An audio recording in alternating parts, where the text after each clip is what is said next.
अदानी और सोरोस के मुद्दे पर सत्ता पक्ष और विपक्ष आमने सामने हैं। आज लोकसभा में विपक्ष ने अदानी के मुद्दे पर हंगामा किया तो राज्यसभा में बीजेपी ने सोरोस का मुद्दा उठाया। लोकसभा हो या राज्यसभा, दोनों ही जगह हंगामा बरपा है। आप सदन नहीं चलना चाहते? विपक्ष की ओर से लोकसभा में अदानी का मुद्दा उठाया गया, लेकिन चर्चा नहीं हुई तो हंगामा शुरू हो गया कि बेकार कोई फायदा नहीं है। वहीं राज्यसभा में सत्ता पक्ष की ओर से जॉर्ज सोरोस से कांग्रेस के कनेक्शन की बात कही गई। फोरम और जो फाउंडेशन प्रोपोगेट करते हैं उसको यहाँ पर कांग्रेस का वरिष्ठतम नेता उनको उठाता है और देश को डिस्टेबलाइज करने में अपना योगदान करता है। जॉर्ज सोरोस और अदानी को लेकर हंगामा इतना बढ़ा कि दोनों सदनों की कार्रवाई को कल तक के लिए स्थगित करना पड़ा। कल भी संसद की कार्रवाई हंगामेदार रहने के आसार हैं। दिल्ली चुनाव में मनीष सिसोदिया की सीट बदल दी गई है। अब पटपड़गंज की जगह मनीष सिसोदिया जंगपुरा से चुनाव लड़ेंगे। 20 उम्मीदवारों की दूसरी लिस्ट में सबसे बड़ा नाम मनीष सिसोदिया का रहा, जिन्हें पड़पड़गंज से जंगपुरा भेजा गया और पार्टी में अभी शामिल हुए अवध ओझा को पड़पड़गंज सीट से लड़ाया जाएगा। पिछली बार सिसोदिया की जीत का मार्जिन काफी कम था और सूत्रों के मुताबिक आपके सर्वे में सिसोदिया के लिए पड़पड़गंज सीट सेफ ना होना वजह रही। मनीष जी ने ये प्रस्ताव रखा था कि हम कहीं से भी चुनाव लड़ सकते हैं। पड़पड़गंज इन्होंने सीट ऑफर की थी और वहाँ से अवध ओझा जी को कैंडिडेट बनाया गया है। बीजेपी ने पोस्टर ट्वीट करके सिसोदिया को पड़पड़गंज का भगोड़ा बताया। इस लिस्ट में किसी भी मौजूदा विधायक को उसकी पुरानी सीट से चुनाव नहीं लड़ाया गया है। यही वजह है कि राखी बिडलान की भी सीट बदल दी गई है और उन्हें मादीपुर से उम्मीदवार बनाया गया है।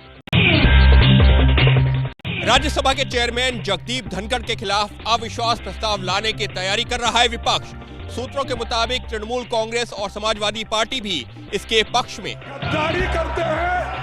विपक्ष इस बात से नाराज है कि आखिर किस नियम के तहत जॉर्ज सोरोस के मुद्दे पर सदन में चर्चा शुरू हुई। विपक्षी नेताओं को इस बात पर भी आपत्ति है कि सभापति नाम ले लेकर बीजेपी सांसदों को बोलने को कह रहे हैं। यही वजह है कि अब सभापति के खिलाफ ही अविश्वास प्रस्ताव लाने की चर्चा शुरू हो गई है।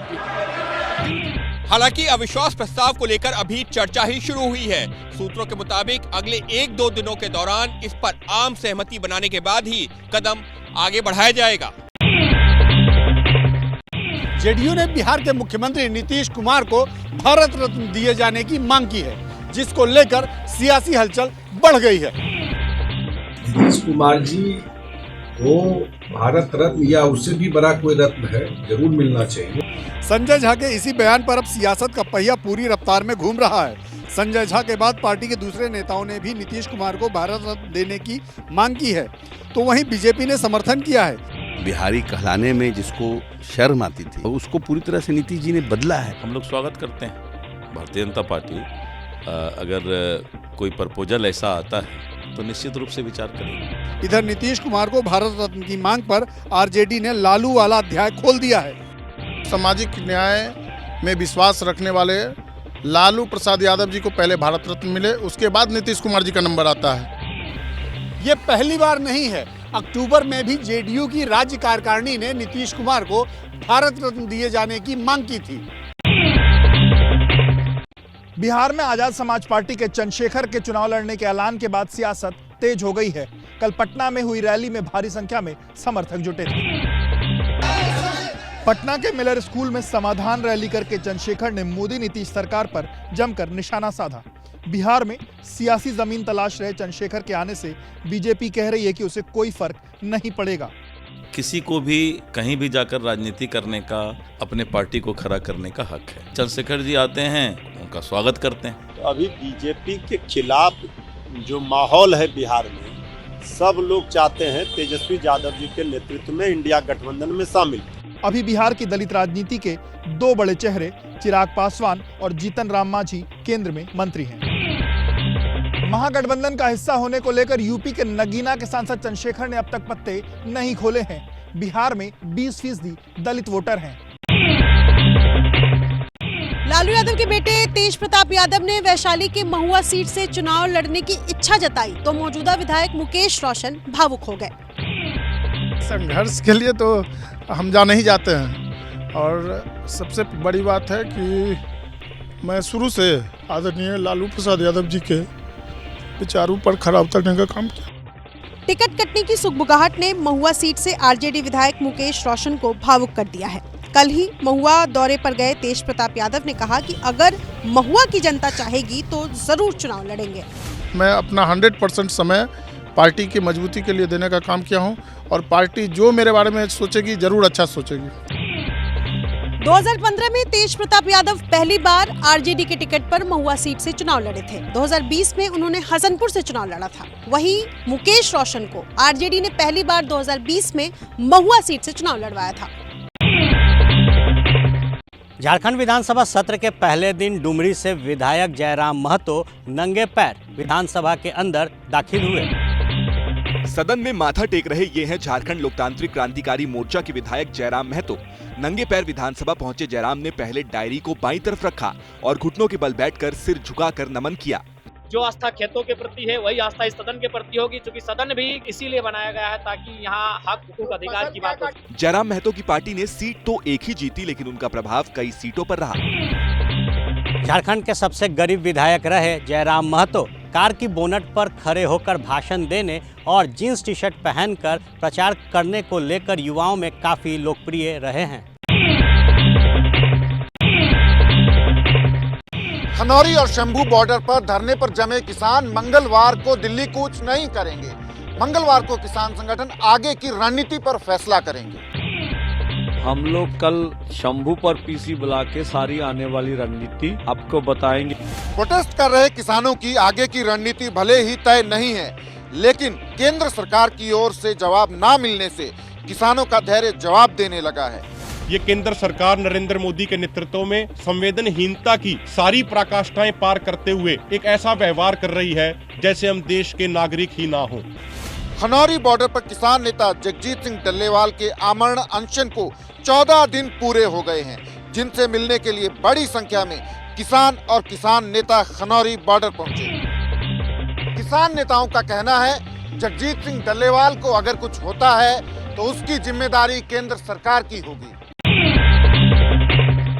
हैदराबाद में आशा कार्यकर्ताओं ने विरोध प्रदर्शन किया। इस दौरान कथित बदसलूकी पर एक प्रदर्शनकारी महिला ने पुलिस अधिकारी को थप्पड़ जड़ दिया। हैदराबाद के कोटी चौराहे पर विरोध प्रदर्शन कर रही आशा कार्यकर्ताओं का आरोप है कि एसीपी और सीआई ने महिलाओं के साथ अभद्र व्यवहार किया, जिसके बाद एक महिला प्रदर्शनकारी ने नाराज होकर पुलिस अधिकारी को थप्पड़ मार दिया।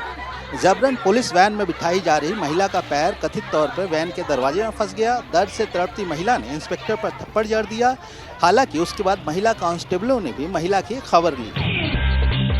तेलंगाना की कांग्रेस सरकार के चुनावी वादे के मुताबिक 18,000 रुपए तक मासिक वेतन बढ़ाने की मांग पर आशा कार्यकर्ताओं ने डीएमई कार्यालय के बाहर विरोध प्रदर्शन किया। हालांकि पुलिस ने उन्हें विधानसभा सत्र और कानून व्यवस्था का हवाला देकर हिरासत में ले लिया।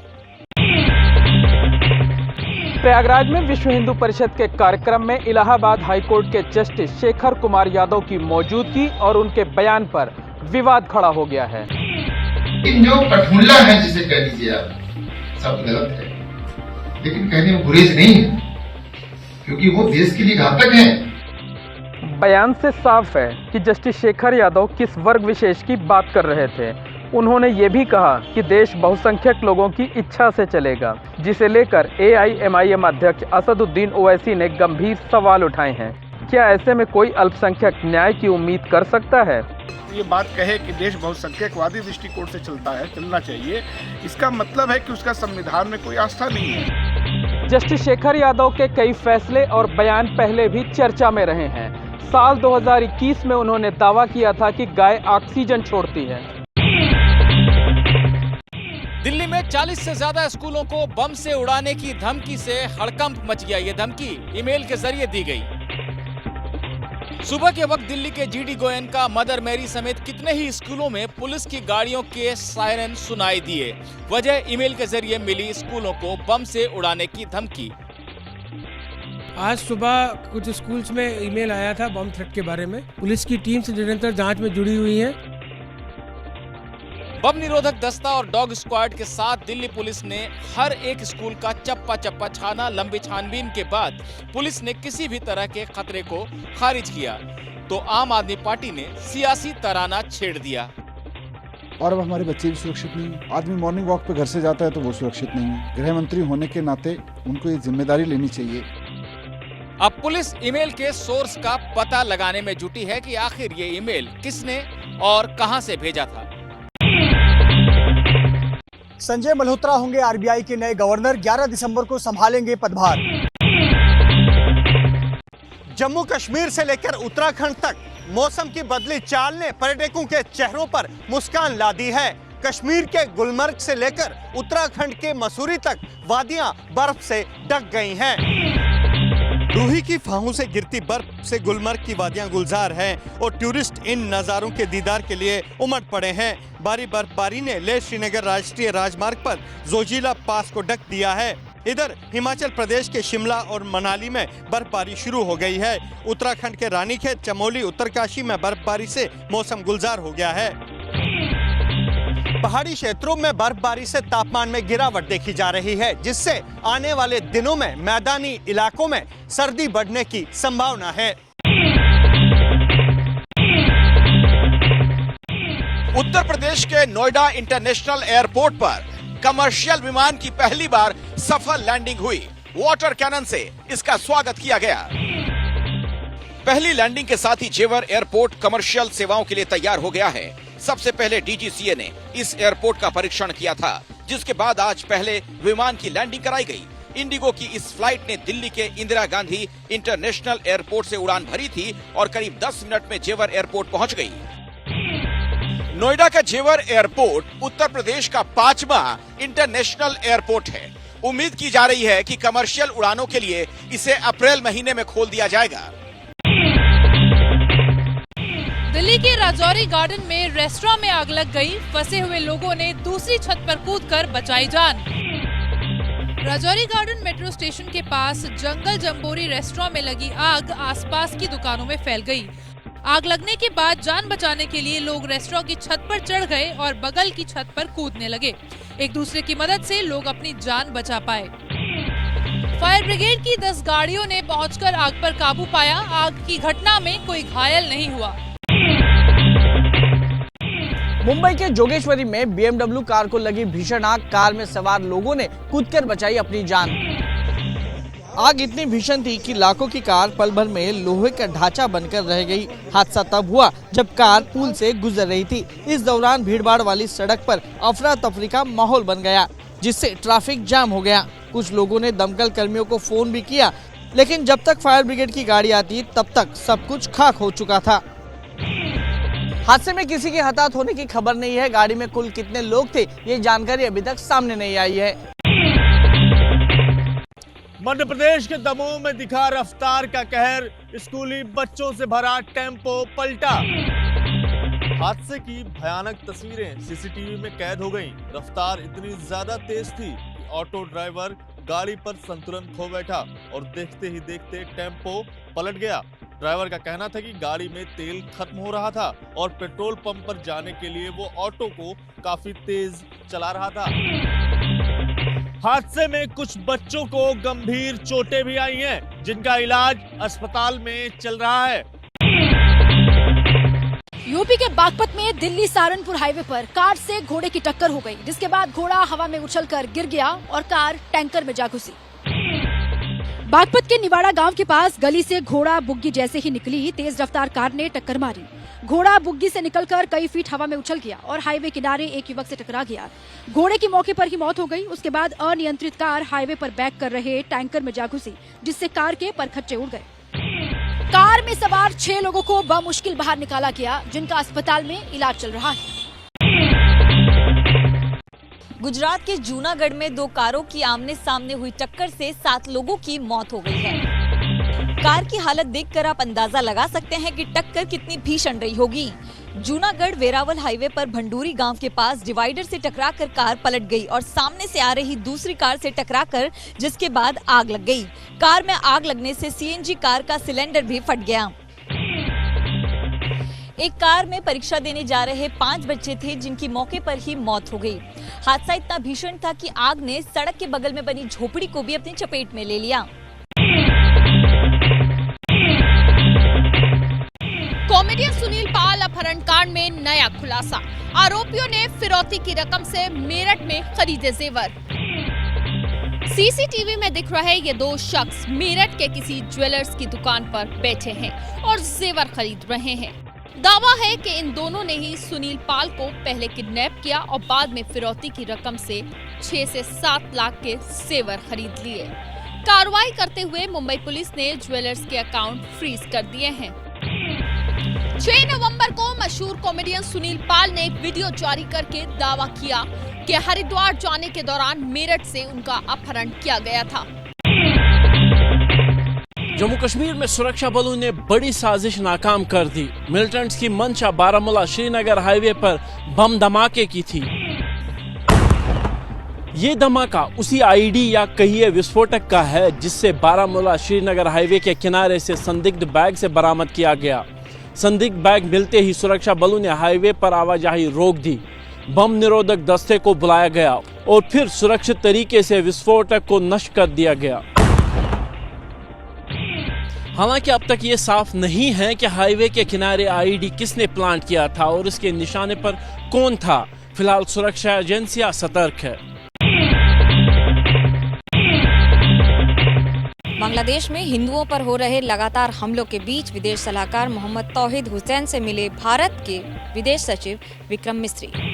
मुलाकात के बाद हुई प्रेस कॉन्फ्रेंस में विक्रम मिस्री ने कहा कि देश में हिंदुओं की सुरक्षा को लेकर बांग्लादेश सरकार से बात हुई है। We also had the opportunity to discuss certain recent developments and issues, and I conveyed our concerns, including those related to the safety and welfare of minorities. इधर हिंदुओं पर हमले के विरोध में भारत में जम्मू से लेकर बंगाल तक प्रदर्शन हो रहे हैं।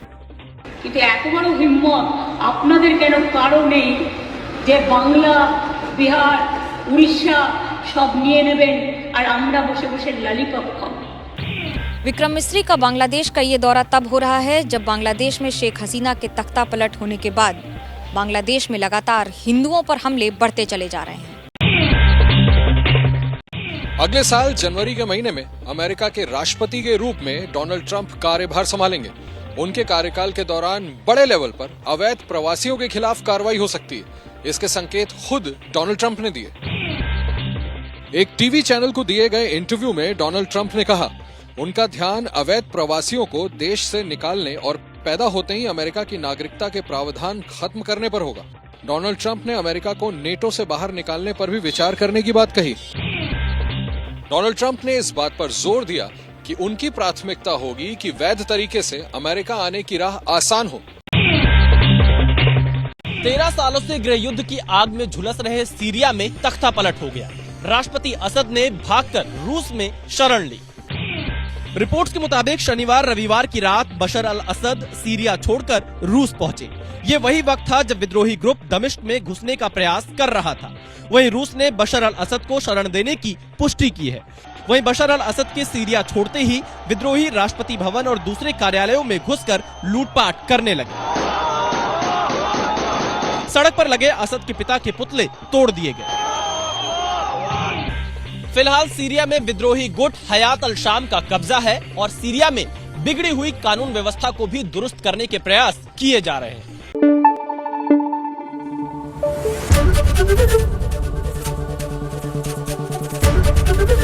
एबीपी न्यूज आपको रखे आगे।